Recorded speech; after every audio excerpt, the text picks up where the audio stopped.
Nós estamos nesse momento com dois amigos para uma das histórias mais intrigantes, interessantes que eu já ouvi no meu ministério.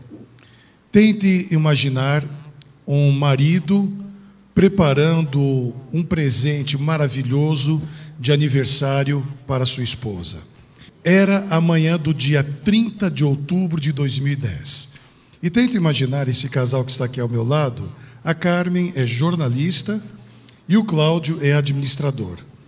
E o Cláudio, então, estaria dando para a Carmen, saindo de madrugada, indo para Boituva, o passeio que ela tanto esperava para o seu aniversário, que era voar de balão. Nada melhor do que Boituva, um lugar que tem paraquedismo, balonismo, esportes radicais. E naquela manhã, Cláudio, quando você chegou a Boituva, juntamente com a Carmen e outros amigos, você não poderia imaginar que uma das piores tragédias da sua vida estaria acontecendo. Você nem imaginava? Com certeza não imaginava. O tempo estava bom para voar? Sim, estava. Era de madrugada, não mostrava ainda que o tempo estava bom, mas logo que foi clareando, aparentemente estava bom, sim. Muito bem, ali estavam, pelo que você me falou, Carmen, 8 casais. Em cada balão iriam 8 casais? 4 casais. 4 casais? 8 pessoas. 8 pessoas, mais o balonista. Mais o balonista. E eram quantos balões ao todo que iriam levantar naquela hora? 9 balões, pelo que 9 nós contamos. balões. Então, é um show extraordinário, de cores, de grandeza, é tudo muito grande, não é? Todo mundo tirando foto, todo mundo alegre, dando risada, feliz da vida. É mesmo. Para nós, principalmente, que nós fomos um dos últimos a decolar.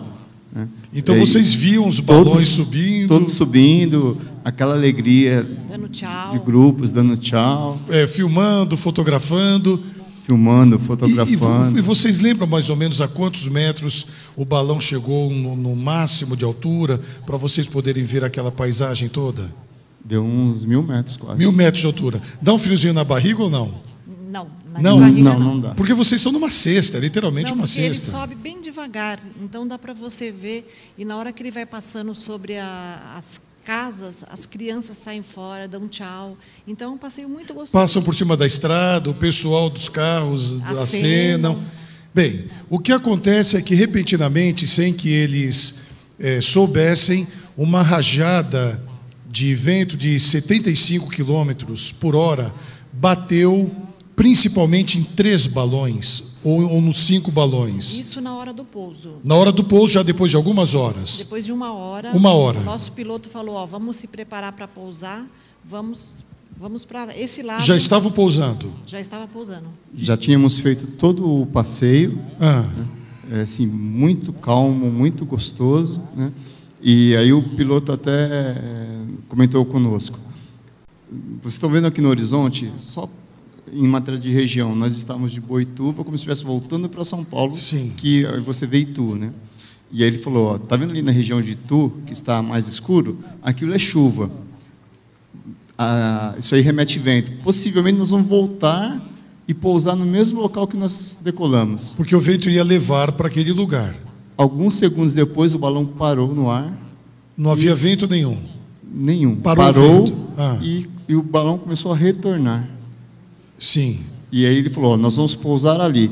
Ele deu um pouco de ar para nós passarmos uma rede elétrica, né? Sim. Subiu um pouco mais. E aí ele falou, nós vamos pousar mais ou menos por ali. E começamos o pouso do balão.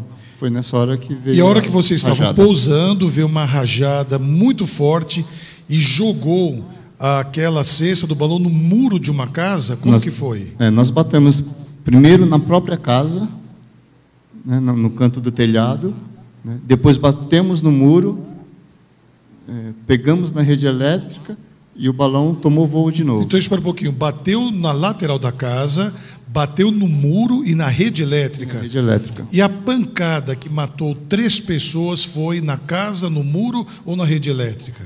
Eu acredito que tenha sido na casa e no muro, porque o muro, inclusive, ficou o desenho do balão. Pastor, por exemplo, eu não lembro do acidente. Eu só lembro do piloto apontando para onde ele ia pousar. Ele falou assim, eu vou pousar. É a sua ali. última imagem. Essa é a minha última imagem. Naquele momento, quando eles estavam já para pousar, A cesta do balão bateu, como eles disseram, de uma forma violenta na casa, no muro e na rede elétrica. Naquele momento, 3 pessoas morreram. O balonista e um casal. A esposa do casal caiu para fora. Na altura que estava, ela caiu. O Cláudio, que estava bem na lateral, onde bateu o balão, recebeu todo o impacto, quebrou 11 costelas e a clavícula, mas ficou lúcido. Não, eu desmaiei. Você desmaiou também. Então, você, Carmen, naquela hora, desmaiou na hora e já entrou automaticamente em um coma de 25 dias. De 25 Foi isso? Dias, 25 dias. Como seus colegas da redação da Rede Record viram isso, porque você trabalha em qual setor lá da redação da Rede Record? Eu trabalho na chefia de reportagem. Chefia de reportagem. Tinha uma amiga que sabia, só uma amiga sabia que eu ia fazer esse passeio. Para o restante, eu quis fazer surpresa. Aí, na hora que eles pegaram o acidente, uma pessoa da escuta chegou na chefia de reportagem falando: olha, tem um acidente grave em Boituva, é um acidente com balão e tem 3 mortes. A menina que sabia que eu tinha ido para Boituva entrou em pânico. Ela não acreditava. Ela falou: imagina, a Carmen foi fazer um passeio de balão. Aí ela ligou no meu celular, só que quem atendeu o celular foi um médico. O médico que... Não, o médico do hospital. Do hospital já, você já estava no hospital. Então, só voltando um pouquinho, quem assumiu o controle do balão quando o balonista morreu foi um médico. Foi um médico. O médico estava dentro do balão. Isso mesmo. O médico era balonista também? Não, na realidade nós éramos em 8 passageiros, né, passeando de balão. E o médico era um dos passageiros. O médico era... Ele não entendia nada de balonismo. Não entendia nada. E com o piloto morto, ele assumiu o comando do balão. Isso, é o pessoal de terra que controla aí os passeios, eles têm todos os telefones, né? Inclusive os celulares. E aí houve o contato do pessoal de terra com esse médico, né? Que com certeza eles tentaram ligar em todos os telefones, né? E o dele foi o que funcionou, mesmo porque ele estava acordado, né? Não havia desmaiado. E aí eles deram todas as instruções para que ele pudesse apagar o fogo, porque o balão estava em chamas. O balão estava em chamas e subindo. Em outras palavras, se eles não conseguem localizar alguém que pudesse controlar, o balão pegaria fogo e todos morreriam. Os 9 estariam hoje... O 6º ia despencar, ia queimar o pano todinho e o 6º ia despencar. Bem, dos 9 que estavam, 3 já estão mortos. Dos outros, quantos estavam inconscientes? Você, por exemplo, seria uma das pessoas que estava gravemente ferido, mas estava inconsciente. Sim. Eu acredito que nós estávamos em 3 inconscientes. 3 mortos. 3 mortos. Então ficaram 3 apenas conscientes, dentre eles o médico. Dentre eles o médico. Então isso. Foi o médico que, tendo a orientação de terra, conseguiu fazer com que o balão descesse. Pousou o balão. Pousou o balão e a hora que pousou, mas o balão pousou direitinho sem ou controle? Sem controle. Sem controle nenhum. Inclusive, o pouso do balão foi numa casa dentro de um desses condomínios, acredito até no mesmo que nós batemos, e essa casa, ela antiga, né, um muro baixo com grades. O balão espetou nas grades, né, e as grades no fundo do balão atingiram as minhas pernas. Não atingiram elas porque as minhas pernas estavam por baixo. Foi outra salvação. Olha, isso que o Cláudio está falando agora, você vai ver nesse momento em uma reportagem onde mostra exatamente o lugar que o balão pousou. Veja essa reportagem, que coisa interessante. A polícia de Boituva passou a tarde ouvindo as testemunhas da queda de 2 balões na cidade. No acidente, 3 pessoas morreram e 16 ficaram feridas, entre elas uma criança. O balão caiu muito perto da varanda da casa de veraneio na área rural de Boituva. Todo fim de semana a família toda se reúne aqui e justamente nesse fim de semana não havia ninguém da família aqui, a casa estava fechada. A lona ficou pendurada na fiação elétrica e o cesto no meio do jardim. Dentro, uma câmera fotográfica e um par de tênis. 9 pessoas estavam a bordo. Tentando tranquilizar as pessoas, estavam no chão, conversando com elas, pedindo calmas. As vítimas eram turistas que saíram em um grupo de balões do Centro Nacional de Paraquedismo hoje cedo. Um segundo balão teve que fazer um pouso de emergência num condomínio e um outro caiu no meio de um canavial a poucos quilômetros daqui. Segundo o Corpo de Bombeiros, 3 pessoas morreram, entre elas o piloto de um dos balões. Uma criança de 6 anos e 15 adultos foram hospitalizados. A hipótese mais provável é que uma ventania tenha causado o acidente. O tempo estava nublado de manhã, com chuva, né? Então não sei dizer ao certo se seria realmente o momento ideal para fazer esse tipo de passeio. A polícia já ouviu um dos proprietários da empresa de balões. O piloto do balão é que decide, eu consigo, eu estou seguro para decolar ou não. A perícia também esteve no local. Uma das vítimas foi transferida da Santa Casa de Itu para um hospital em São Paulo no fim da tarde. Segundo o boletim médico, a jornalista Maria do Carmo dos Santos, de 42 anos, teve traumatismo craniano, trauma no pulmão e várias fraturas no corpo. O estado dela é grave. 7 pessoas foram atendidas em hospitais da região e liberadas. 8 continuam internadas. Segundo a Confederação Brasileira, esse é o primeiro acidente com morte na história do balonismo do Brasil. Quando o balão pousou, vocês estavam inconscientes, foram levados para o hospital. 25 dias depois, Carmen, você acordou. Logicamente, para você, você estava sendo voo. Você se vê no hospital com a sua emissora ligada. E o que aconteceu? O exército estava invadindo o morro do Rio de Janeiro por causa da violência. Então, veja bem, você está voando de balão, daqui a pouco você acorda vendo o exército invadindo o morro do Rio. Lá no Rio. Um mês depois. Um mês depois. E eu fiquei desesperada, porque eu vi os nossos repórteres da Record. Você conheceu os repórteres? Conhecia. São amigos seus? São amigos meus. Eu via eles e eu, cuidado, eles vão ser baleados e procurando rádio para falar. E você nem sabia que estava no hospital? Nem sabia. Aí depois que te contaram essa história toda. Aí o médico pegou, mandou tirar da Record, porque eu estava muito agitada, né? Aí vieram me contar o que tinha acontecido. Por sorte, ele já estava do meu lado, né? Porque nós fomos socorridos em hospitais diferentes. Ali ele já havia recebido alta e já estava ao seu lado, então. Sim. Então você lembra quando ela acordou? Sim, me lembro. E graças a Deus, Cláudia, ela acordou sem sequela nenhuma? Sim. Inclusive, pastor, um outro fato também, que a gente acaba, à medida do tempo, vai se recordando, ela estava com os equipamentos para ajudar a respiração, né, tudo mais, e a permanência desses equipamentos por certo dado de tempo, você é obrigado a fazer aquela... Traqueostomia, isso. E uma das decisões que estavam nas mãos dos médicos, né, era fazer ou não a traqueostomia na Carmen. Por quê? Porque ela estava muito tempo entubada. Isso. E aí os médicos falaram assim, ou estubamos hoje, ou fazemos a traqueostomia. E no dia que eles iam fazer o procedimento, ela acordou? Na realidade, eles tinham que ter uma recuperação dela, e todo o hospital, a UTI, porque eles estavam na UTI, a UTI toda, nossa, a recuperação dela está sendo maravilhosa, e conduziu, com certeza, Deus ajudou a decisão do médico, assim, vamos estubar agora para não precisar furar. E estubaram, deu tudo certo. Muito bem. Olha, e o que é uma bênção muito grande é que a Carmen, com a bênção de Deus, saiu sem sequela nenhuma, o Cláudio da mesma forma. Porém, em maio desse ano, 2 anos depois do episódio, a Carmen sentiu uma dor aqui na cabeça, uma dor muito forte, voltou ao hospital e descobriu que havia uma pequena sequela da pancada que ela recebeu em maio desse ano, e ia novamente ver a questão de trabalho e tudo mais. Os meses se passaram e chegamos agora em setembro de 2012.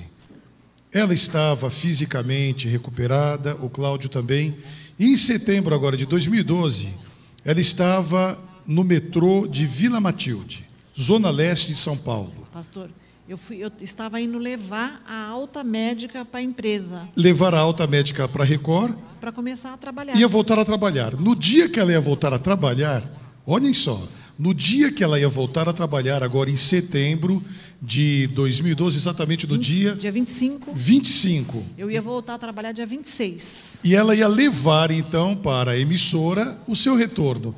Estava no metrô de Vila Matilde e esticou assim um pouquinho o rosto para ver o metrô, o trem do metrô que estava chegando, e por incrível que pareça, ela sofreu um desmaio na frente do metrô.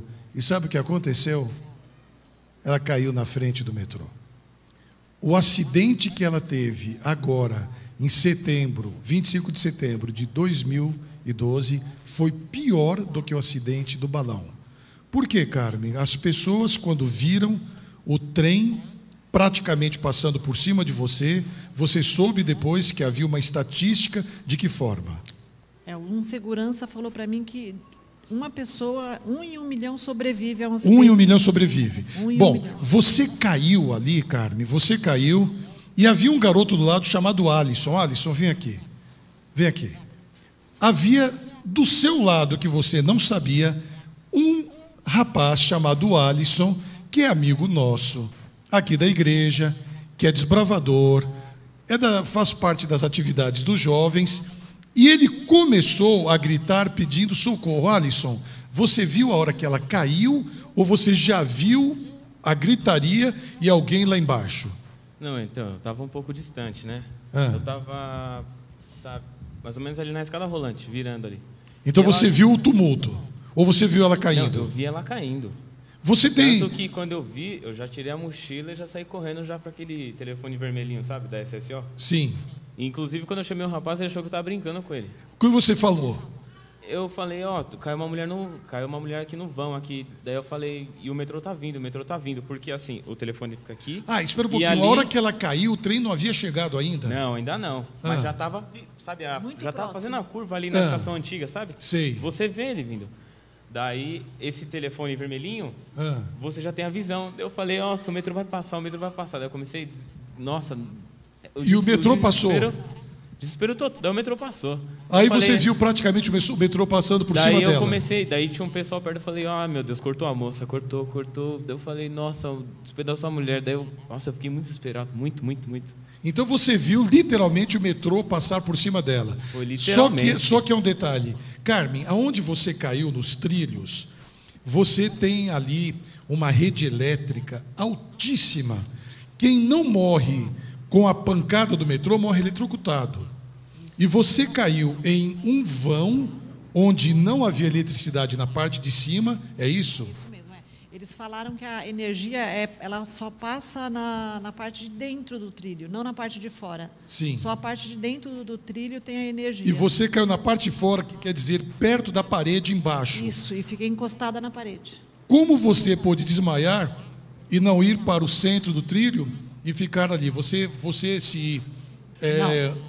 Você foi indo engateando lá para o cantinho? Não, eu não lembro. Não lembro. Então você não fez nada? Não fiz nada. Você desmaiou, onde você caiu, você ficou? Ou foi assim, o anjo que foi lá e te empurrou para o cantinho? Foi um anjo que me empurrou para o cantinho. E Porque você não tem como cair rente à parede. Não tem como cair. Não tem explicação. Foi um anjo que me empurrou para aquele cantinho, inclusive e o trem passou com você deitada ali. Deitada. Se no lugar do seu braço, que teve uma fratura externa, que você quebrou a clavícula e essa fratura externa, se você estivesse no lugar do braço com a cabeça, ele deceparia a sua cabeça. Ou o meu braço, se eu tivesse com o braço esticado, ele cortaria o braço fora, né? Como você estava tão rente que o trem apenas deu uma resvalada em você. Ele encostou em você, te fez essa fratura exposta. E esse lado aqui, o meu lado esquerdo, ficou todo roxo. Quer dizer que o trem encostou em você. Ele nem bateu, nem passou por cima. Alisson, a hora que o trem parou, você estava ali, então você viu. O que eles fizeram? Foram para frente do trem, olharam por baixo, foram engateando por baixo, como que foi? Não, então, funcionou assim. O trem ele não parou por completo, ele não se estabilizou completamente na plataforma. Acho que até o antepenúltimo vagão, ele parou ali. Parte do metrô ainda ficou para fora da estação. Sim. Daí tinha gente desesperado. Mas o metrô passou do corpo dela, não passou? Passou. Ela estava perto do fim, não estava? O metrô passou por alguns vagões. Não nos últimos. Ela devia estar no antepenúltimo, no penúltimo. Agora, como eles chegaram por ela? Por baixo do metrô? Como eles chegaram? Pelo corpo dela? E nisso... Curioso, né? Vixe, começou a encher, daí começou gente tudo com o celular filmando, vixe. Daí nisso o rapaz desceu, né? Viu que eu não estava brincando, né? Porque um dos primeiros a estar lá era eu. E eu já falei, né? Infelizmente, a gente pensa o quê? Já era, né? Fazer o quê? Mas daí Mas por onde eles tiraram o corpo dela? Por baixo? Daí foi assim. O metrô deu ré. O metrô deu ré. O metrô deu ré. fez o sentido ao contrário, o metrô. Voltou tudo. Você estava desmaiada. O metrô deu ré. Voltou tudo. E a hora que o corpo dela ficou desligou liberado, o sistema inteiro, desligou todo o sistema. Inteirinho. Daí o metrô ele voltou. Até chegaram no corpo dela. E vocês esperavam que estivesse ali uma carnificina? Ah, já esperava, né? Mas nisso, antes do metrô dar ré, já tinham visto que ela estava naquele vãozinho. Daí eu falei, nossa, eu não acredito. Daí ninguém botando fé, porque o pessoal veio perguntar para mim, né? Porque eu fui o primeiro a saber. Daí, sei lá, eu acabava explicando, falava, né? Ah, eu estava aqui, uma mulher caiu no vão, tudo mais. Daí o pessoal falou, nossa, foi um milagre mesmo. Daí o pessoal colocou umas roupas, né? Que é por causa da eletricidade, umas roupas, umas botas e tudo mais. Daí deu a ré. Daí foram com uma escada por cima, colocaram uma escada, né? Desceram a plataforma, pegaram e resgataram o corpo. Isso, aquelas macas, né? Uhum. Daí prenderam ela, daí ela saiu de lá. E só uma coisa, pastor, um segurança brincando comigo ainda, ele falou assim, ainda bem que você é magrinha, se você fosse gordinha, você não ia caber nesse espaço. Aquele único espaço que tinha coube o seu corpo. Amigos, essa história impactante que a Carmen contou agora é impressionante. 2 anos atrás, ela tem um acidente terrível com um balão. Foi o primeiro acidente da história do balonismo no Brasil. 2 anos depois, ela cai no vão do metrô e sai ilesa. Então alguma coisa veio à mente. Salmos 34:7. Vê aí na legenda. O anjo do Senhor acampa-se ao redor dos que o temem e os livra. Seguramente o anjo de Deus a acompanhou nesses momentos todos. E ela decidiu que iria em uma igreja dar o seu testemunho. E ela veio sábado passado aqui na igreja adventista do 7º dia de Vila Matilde para procurar alguém.